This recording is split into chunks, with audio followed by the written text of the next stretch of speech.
If you're looking for the easiest way to beat Grandmaster Corrupted in Episode of Revenant using simple to acquire weapon loadouts and builds and simple to execute strategies, then you came to the right place. Looking at the modifiers for this Grandmaster Nightfall, we actually have a positive modifier, no counterfeit nonsense, no oscillation nonsense, no famine. We actually have class warfare, which if you played back in Pantheon, you recall, using your class ability is going to increase your entire fire team's damage output and give you damage resistance. We've also got chill touch as well, where being hit by a melee attack is going to slow you, although in a Grandmaster Nightfall, generally don't want to be getting meleeed anyway. We've got Overload and Unstoppable Champions, both of which you'll be able to cover with one weapon, with the weapon setup I have for you today, as well as Overcharge Rocket Launcher, and Arc Surge, and a Void Surge. So, getting to the builds, if you're running a Hunter for this, I would highly recommend Celestial Nighthawk on Prismatic Hunter with Golden Gun Marksman, because this just simply makes the boss fight significantly easier. It allows you to borderline skip certain phases of the fight, specifically the very dangerous ones, and it makes getting through this thing a lot safer, a lot more efficient, and a lot easier. As far as the rest of the class setup goes, I like going with Gambler's Dodge. Withering Blade specifically, since this does have Overload Champions, you can throw one Withering Blade at an Overload Champion, and boom, it's immediately stunned, and you get 2 charges, which is really nice. Grapple for mobility with Sadia. In this Grandmaster Nightfall, she likes to do her knock up and push back. Grapple can be a really nice way to recover from that so you don't get flung off the ledge. Stylish Executioner is really nice for Hunter. Very easy way to go invis. You chuck a shuriken at an enemy that kills it, or you killed the slowed enemy, you kill an enemy with grapple, boom, you go invis, you get a little bit of a grace period to be safe. And then Winter's Shroud, not only for the 3 fragment slots, but you can dodge next to an Overload Champion, which will slow it and subsequently stun it. For fragments, I like going Protection for bonus DR, Dawn for bonus damage when I throw my melee, when I throw one of my shurikens, Solitude, in my opinion, the best one for Grandmaster Nightfalls. When you land rapid precision hits on an enemy, you cut their damage by nearly half. I like going with Balance, and I like going with Purpose. In terms of mod setup, really just investing. There's a decent amount of solar damage and arc damage in the strike, so I'm rocking and rolling with those along with the concussive dampener. And I'm investing a lot into arc because I'm using arc weapons for this. So arc siphon, arc loader, and arc scavenger. I've also got some heavy ammo stuff here. Reaper, powerful attraction, bomber. Kind of world's your oyster right there. We're not going to worry about any tonics. We're not going to really worry about any artifact stuff because you don't really need to worry about it all that much, with exception to Unstoppable Pulse Rifle. And the reason for that is because, like I said, with one weapon, you'll be able to stun both Unstoppable Champions and Overload Champions. This Vantage Point Pulse Rifle, brand new with the season, because you got Unstoppable Pulse on it for the Unstoppable Champions, and you've got Jolting Feedback, where dealing repeated damage with this weapon inflicts Jolt, which will, of course, stun Overload Champions simply by shooting at them a couple of times. And how do you get this weapon? It's very, very easy. If you go to your Season Pass, which the game's being a little annoying with me right now, if you go to your Season Pass, it is literally row 20, column 20 rather, in the free track. So you don't even have to have the paid Season Pass. And it comes with these stats pre-shipped, stats for all and Jolting Feedback. So as long as you've been playing a little bit over the past 3 months, you can literally pull this Pulse Rifle right out, can stun both types of champions. As far as other weapons go, kind of your choice. I've been really liking the Area Denial GLs. Lost Signal is what I'm going with here. Really, really nice with the Concussive Reload artifact perk to weaken enemy champions. Just kind of spray it on them, and then you do much more damage to them. And then I'm kind of torn between Thunderlord here to align with the Arc Surge, and just because Thunderlord is really fun to use, and Leviathan's Breath. I did Leviathan's Breath in the previous run I just did as a warm-up, and it felt pretty decent, but I want to experiment with Thunderlord in this run, and I'll tell you at the end whether or not I felt like Thunderlord was a better pick over Leviathan's Breath.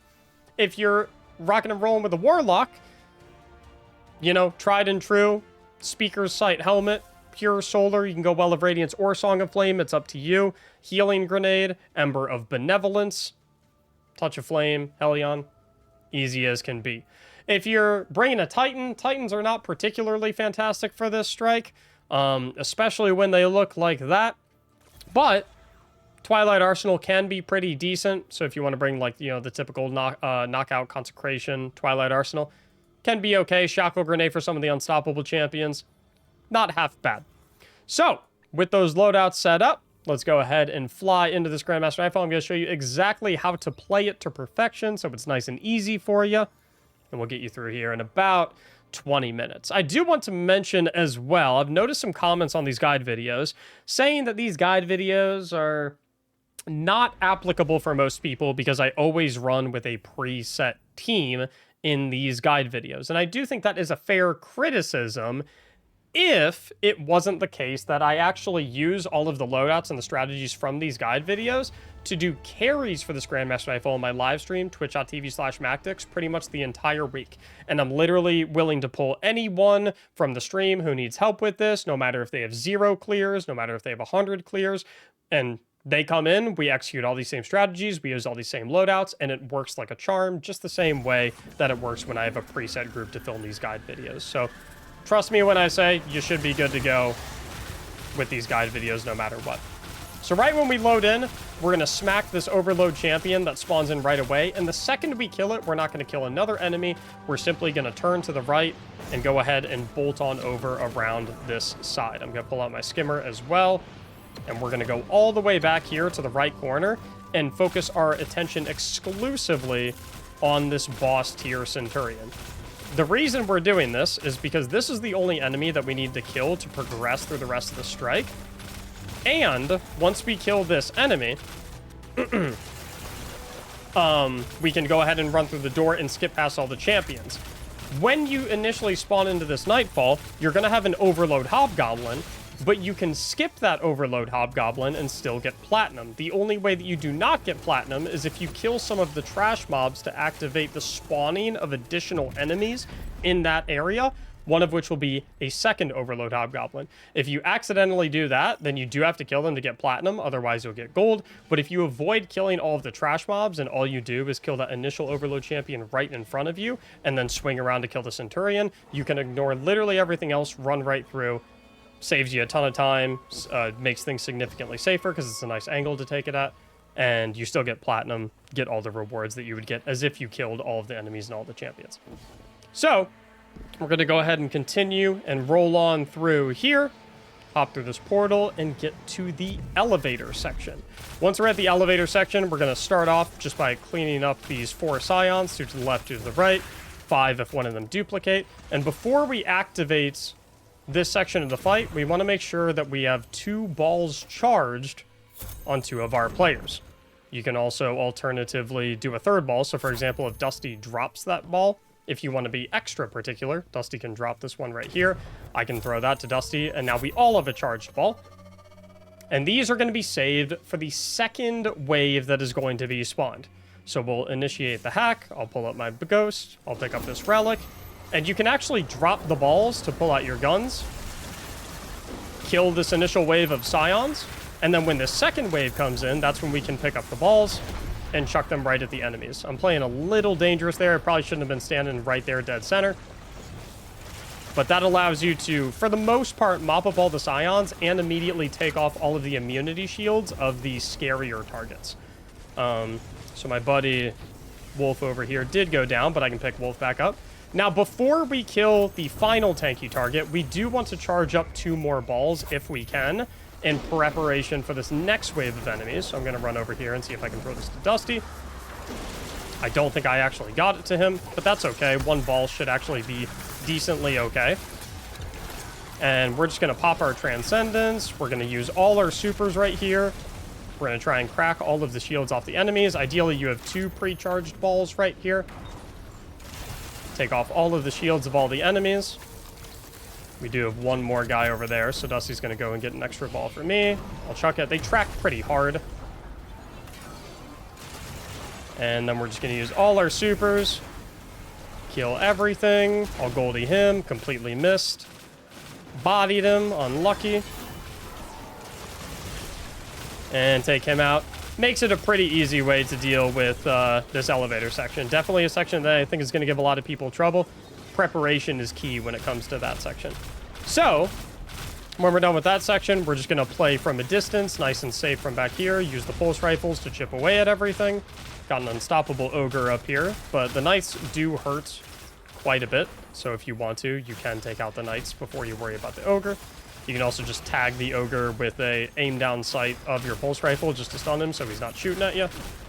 If you want to push up a little bit too, you can push up and play the sides of the door.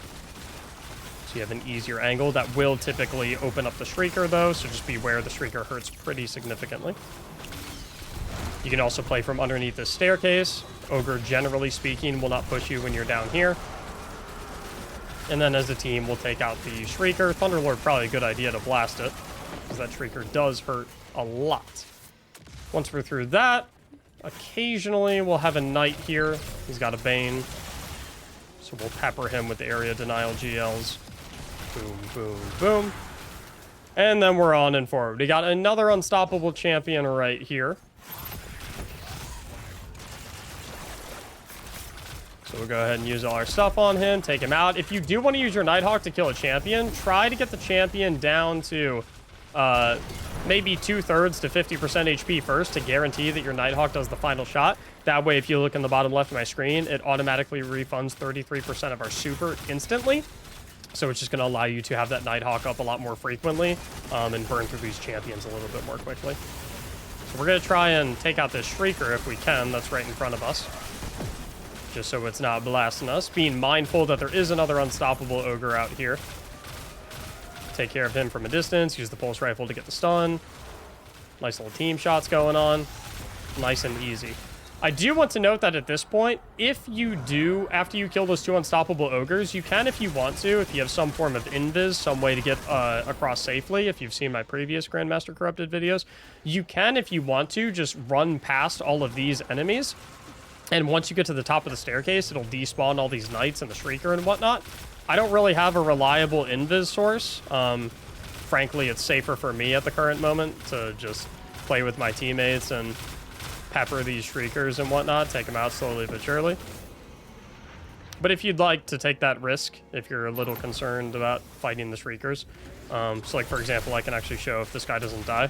Once I get to the top, he just literally disappears. My teammates didn't kill him. He just poof, vanishes. Now for this part, there is a very particular order in which you want to kill the enemies. Enemy number 1 is going to be this unstoppable ogre in the regular realm. Completely missed my Nighthawk. We love that for the guide video. But you want to kill this enemy first. Reason being, I'm not going to get too much into it, but basically in this area, how you teleport and ping pong back and forth between the realms, killing certain enemies can lock you out of getting back to other realms and thus despawn certain champions and thus screw you out of platinum. So there is a very particular order in which you want to kill the enemies. So we're just kind of taking our time. We're not worrying about killing anything in that realm. All I'm caring about is killing this unstoppable ogre before I kill anything else. You can kill the trash mobs if you want to, but we just want to make sure that we absolutely do not kill that boss ogre before we kill this unstoppable ogre. So I'm just trying to push in a little bit, get a little bit of damage on it.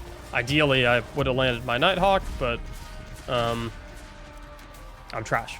So, you know, it is what it is. But it's all good. If you do get teleported to the Taken realm, before you finish up with all the enemies in the regular realm, you can start working on the unstoppable Taken phalanxes if you'd like. You just want to make sure that you don't kill that Taken boss enemy. So there's our unstop. So we're going to try and knock him down. Perfect. Now, once that unstoppable ogre is done, we can focus all of our attention to killing this Taken boss ogre. Or sorry, this Hive boss ogre. Tripping over my words a little bit. The Hive boss ogre. Once again, when you're in the Taken realm, you can focus a little bit of your attention on taking out some of the unstoppable phalanxes. It's totally okay to kill these. You can kill those unstoppable Taken phalanxes at any time. The enemies that you have to be a little careful about killing are the boss tier enemies, because killing the boss tier enemies will despawn other enemies in that realm. So hopefully we can smoke this boss Hive Ogre. I'll pull out the Thunderlord to finish it off. Perfect. Now that that boss Hive Ogre is down, we are focusing exclusively on taking down the Taken phalanxes. Typically, if you hang out around here and get their attention, they'll eventually make their way to you.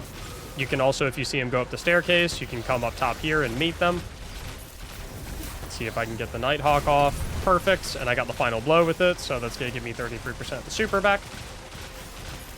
Boom, boom, boom. And then once both of these Taken phalanxes are dead, we can then focus all of our attention onto that Taken boss ogre. So we'll go ahead, pepper him with the area denial GL. It's going to weaken him as well, so we're going to do much more damage with our Thunderlord. You can let the Thunderlord sing a little bit if you want to. Probably a little very unnecessary to pop the Goldie right there, but it is what it is. I'll at least try and final blow something so that I get 33% of it back.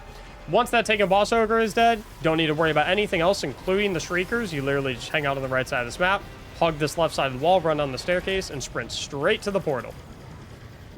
Once you hop in the portal, turn to the left, back it up a little bit. You're going to have 2 unstoppable phalanxes in this area right here.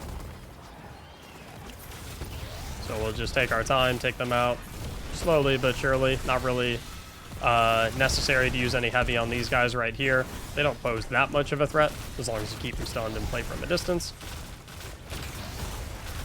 So we're going to keep on chipping away at them. Ignitions from the Consecration, nice for stunning them as well. The Shackle Grenade, nice for stunning them as well if you got the Titan on your team. And then I really, really love to hop on this platform right here. There's always going to be an Acolyte here. Sometimes he'll have a Bane, sometimes he won't. I'm really hoping he doesn't do his Meteors, because they've kind of smoked me right now. And then once he's dead, we can turn all of our attention down here to these 2 unstoppable phalanxes on this platform. You can see if I can cook this one with my Nighthawk. Boom, 33% back. Perfect. You need to get it about 5/6 HP to finish it off with a precision hit from the Nighthawk usually. Unfortunately, with no Solar Surge on the strike, it won't one-tap the champions from full HP, but still pretty decent. Once I kill both of those, I really like to run over here on this platform. There will be an Overload Hobgoblin chilling right around here. He might be hiding behind that rock as well. Shuriken to stun him. You can use the Overload rounds from the Thunderlord to stun him. Dispatch him rather quickly. And then I really like coming back on this main platform over here to take out this Overload Hobgoblin that'll be somewhere on the right side. He might be up there. He might be being a little shy. He'll eventually make his way down over here. I am going to go revive Dusty real quick, though, because something happened to him. I don't know what. My guess is that the Hobgoblin threw one of his stasis puddles right here, and Dusty walked off and tried to jump, but since he was slowed, it wouldn't let him jump, so he just kind of, like, fell to his death. Be aware of that. Got an Acolyte running up the bridge at us. And the nice thing about this Pulse Rifle, because it has jolting feedback, even though I've got an unstoppable artifact mod on this Pulse Rifle, you can see Mactics stunned an Overload champion right there in the bottom left. That's because of the jolting feedback. Just by shooting at this champion, it applies jolt to him, and that'll stun that Overload Hobgoblin. This enemy, you can simply run past. Do not have to kill them. They are kind of dangerous, though, so be aware when you are running past them. You also, if you want to, you don't have to have all of your teammates run past him, because after you have a teammate get through this falling section, it'll automatically pull all of your teammates to your position. So you can have both of your other teammates hang back and not risk getting blasted by that very, very tanky Vandal. If you don't want to, it's completely up to you. So we're going to fly on down, hit this portal. And once you get through this portal, I'm actually curious if it's going to do joining allies. It'll pull any teammates you have right there. Yep, as you can see, there's Wolf right there, spawned right on it. Once you get to this section, be sure to immediately put a little bit of damage into this Overload taken Hobgoblin, because on occasion, they will walk and stumble off of this platform and fall to their death. If you at least put a little bit of damage into them, you'll still get kill credit for it and will therefore still get platinum for it. But if they fall all the way off and you don't put any damage into them, then you don't get the credit for it, and it could screw you out of your platinum. You have plenty of time to do it, so don't think that it's like a super tight window, but just be aware that one of the first things that you are going to want to do once you get to this area is put a little bit of damage into that Hobgoblin. In this circumstance, he did not accidentally walk off the platform, so we do have to end up killing him, but I'd say it's probably like a 50-50 chance. Once we've got him taken care of, we'll go ahead and take out... There's an Acolyte right down there, and then 3 Acolytes on this left side platform. So we'll cut through all of them. Not a massive threat or anything like that.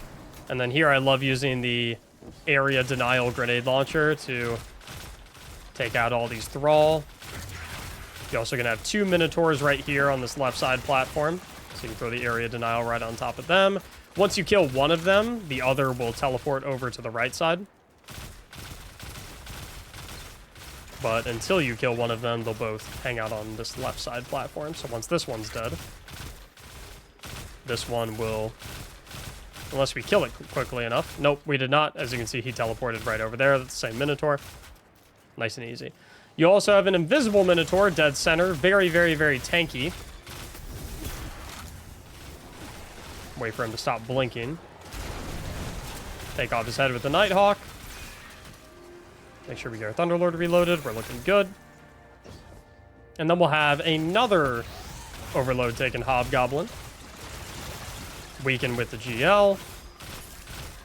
And then we'll put the jolting feedback on them with our pulse rifle, which will continue to apply overload stun, make sure they don't regen any HP, and we'll immediately restun them whenever their cooldown period comes up. And then we got a Taken Vandal Sniper, who's going to put up his immunity dome. Nothing we can do about that right now. We'll just have to wait for that to go away. I like trying to take out this Vandal before I worry about the overload because of that immunity dome. I'm gonna get my teammate up as well. I could just grapple up there, but if you don't have grapple grenade, you can just jump up onto this platform right here. And pretty comfortably make your way back up here with Hunter Jump if you do have a death up there and you've already hopped down. It looks like Dusty took care of the other overload as well. So now we're on to the boss fight. In the boss fight, this is where the Nighthawk is going to come in pretty big. If you play the boss fight in a very particular set of steps, you can skip one of the more dangerous phases of the boss fight, specifically the first phase of the boss in the Ascendant Realm, which means you only have to do one phase of the boss in the Ascendant Realm as opposed to the typical 2. Just going to make your life a lot easier. So we're going to start the fight by jumping over here, and then we're going to immediately hop back to this platform back here, which is by far the safest place to be in the arena. We're then going to allow all the adds to spawn, and we're just going to pick away at them from a distance. I like kind of hanging out on this right side rock so the boss doesn't have an angle on me. You can also alternatively hang out on this side of the pillar. Has you a little bit more limited in terms of line of sight, but typically I like to have one player over here and maybe the other 2 players right there, just in case the knight throws fire on that platform or something like that. Once you have all those enemies dispatched, you're going to send one player over to get the ball. Going to throw the ball over to my teammate. Teammate will throw the ball at Sadia. Miss completely. I'll give him another one. That's why I stay over here. Boom, shield's down. Second shield goes down. We're going to make our way back to this original platform. Sadia is going to then become damageable for 25% of HP and spawn a new wave of adds. You can either prioritize chunking out Sadia first, or you can prioritize the adds first. Probably safer to prioritize the adds first as they come in the middle. So I think we're going to do that. That jolting feedback does a ton of work as well, as you can see right there. And then we'll go back to DPSing Sadia with our pulse rifles. Do not use your golden gun here. You're going to feel inclined to, but you do want to save it for the upcoming DPS phase once we get there. So we're just going to keep chipping away. I do want to, if I'm a little weak, I'm going to run back here a little bit. Play safe, play my life. We do have a couple of knights up.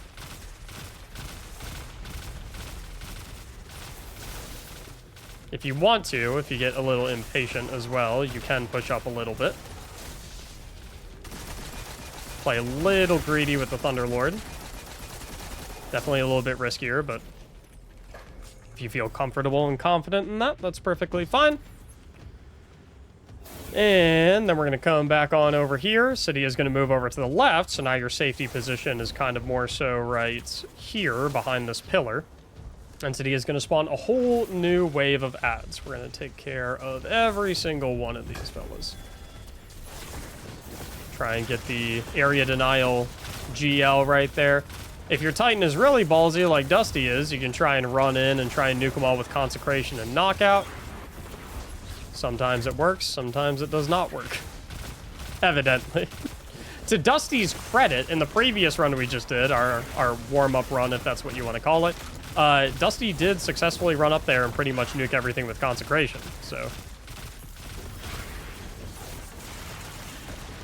Not saying, you know... Not saying it can't be done. Just didn't work out this time. If you want to play things safe, though, probably best not to do the Dusty strategy. So we're going to pick away at this knight. We have a couple more knights as well. I think I saw one in the back, and then I think I saw one to our right. So nice and easy. We're going to take care of this one, making sure we kind of stay behind this crystal right there so that Sadia does not have an angle to hit us. As you can see, she chills out right there. Then we're going to wait for these rocks to pass so that we do not get hit and killed by them. We're going to run over here, pick up this ball, and I like to run all the way over here with the ball and invite my teammates to me. Once here, I'll throw my ball to a teammate to charge it. Dusty will probably throw it back to me. And what I'm going to do is, once I throw it, both of my teammates are going to cast their class abilities to give me classy warfare. I'm also going to cast my class ability so I get 3 stacks of it, so we get the maximum damage buff. I'm then going to pop Nighthawk, and hopefully it'll do enough damage to take her all the way down to 25% HP, all while both of my other teammates are frying her as well. In doing so, we get to skip one of the DPS phases. So we're going to give it a go. Aim for her head. Didn't quite get down to 25% HP. Could potentially be a little bit better to allow your teammates to get a little bit of DPS there. I don't know. But this is good because I can show you now in a unfortunate situation. Maybe you don't have double... If you have double Nighthawk, you're good to go there all day long. But in a situation where you don't manage to clock her straight down to 25% HP, I can show you what you would do if you have to do all of the phases here in the Ascendant Realm. So as you can see, the second that we health gated Sadia, she spawned the portal to go to the Ascendant Realm at the end of the hallway. As we are getting swarmed by ads, that is why we position ourselves specifically in that location to DPS Sadia, so that we don't have to worry about any of the ads she spawns when we DPS her, and we can just hop straight into the portal. Please do make sure you go into the portal immediately, because if you get swarmed by the ads and you die outside in the regular realm, and both of your teammates have already gone into the Ascendant Realm, they have no way to go back and revive you. Allegedly, if you Alt F4, the game thinks you disconnected, and then when you relaunch your game, it'll ask you if you want to rejoin the Grandmaster Nightfall, and it'll spawn you in the Ascendant Realm so your teammates can pick you up. Allegedly. I'm not sure, nor am I recommending that or condoning that. It's just something I heard somewhere. Once you're at this area, killing the knight on this platform will have Sadia teleport away, so you want to make sure you avoid progressing until you kill that knight. Then we can go ahead and take this platform and move up a little bit. Sadia will then go up to the next platform, which will have another knight that you'll have to kill. Once you kill this knight, that will make Sadia leave once again. Kill the Vandals as well if you'd like, because they're snipers and they hurt and they're annoying. But we're just going to wait until the knight peaks. He's a little annoying about it. You can see he's kind of hiding behind that wall. And we're just going to try and pepper him down. The second that we take him out, you'll notice Sadia just completely leaves. Which makes it really easy for us to go ahead and hop across here. And take out this unstoppable Taken Phalanx.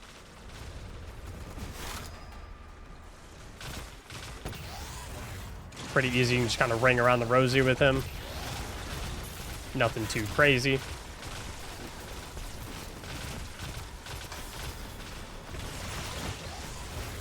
Pop, pop, pop, pop.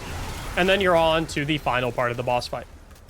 Now, typically what I would recommend you do, even with Sadia's HP at these values, it is possible to break her shield and DPS her and kill her even with this HP value. You'll see her shield come up again, but that's simply an animation bug. You can still continue to shoot at her for about 3 or 4 seconds after her shield regenerates, and you'll still deal damage and you can still kill her. I'm going to avoid intentionally killing her because I do want to show you what to do in Phase 2 of Ascendant Plane, just in case you don't manage to get that. But if you're in a situation like this, what you would probably want to do is when you break her shield, pop your Nighthawk, shoot her in the head, and then blast her with your Thunderlord along with your 2 other teammates, blasting her with their Thunderlords. If you get the kill, sweet, you skipped a phase. If not, I'll show you what to do and how to play it. The way I love to play this initially is I love to send the Hunter around the circle to the left side and my other 2 players around the circle to the right side to clean up every single Scion on the platform before we worry about breaking her shield. Grapple Grenade is really, really nice on Hunter as well, which is probably the main reason I like to send the Hunter to the left side. Once I just kind of wait for the grouping of Scions, and then I grapple and grapple melee them. My teammates did a really good job of killing them, though. So I'll throw the ball to Dusty. He can crack the shield on Sadia. And like I said, I'm not going to pop the Nighthawk. Look, so her shield came back. See how I'm still damaging her? So you could theoretically burn her in that period. But if you don't, you're going to get 2 Taken captains that are going to spawn. You simply just want to kind of do the rounds around this circle while DPSing the Taken captains. They are finishable at 50% HP. And feel free to use your Thunderlord here as well to cut through all of the ads. You have more than enough ammo. You don't need really that much ammo to kill Sadia. So you're just going to basically continuously run around this circle, run around this circle, run around this circle until you've cleared up the entire arena. Once you run around the circle, you can come up here, get the ball, throw it to a teammate, and blow up Sadia's shield. Or alternatively, if you don't trust your teammate's ball throwing aim, you can just grab the ball uncharged and throw it 3 times yourself to break the shield, and Nighthawk will put her to bed. 26 minutes, went a little bit over the 20-minute mark. Apologies for that. Slowed down a little bit to explain some more parts in a little bit more depth, but hopefully that gives you everything you need to simply, effectively, and efficiently do Grandmaster Corrupted in this season. In terms of the Thunderlord versus Leviathan's Breath, they felt pretty similar to me, so I would say run. The Thunderlord's probably better for the enhanced ad clearing that you get, which just makes things a little bit safer in the phase 2 of the boss fight when you're running around the circle, so maybe go with Thunderlord just for that reason. But if you're a Leviathan's Breath lover, you can, of course, go with Leviathan's Breath instead. I hope you found this video helpful. Please consider liking it and subscribing to the channel if you did find it helpful so you can catch the next one. Thank you so much for watching, and as always, have a great day.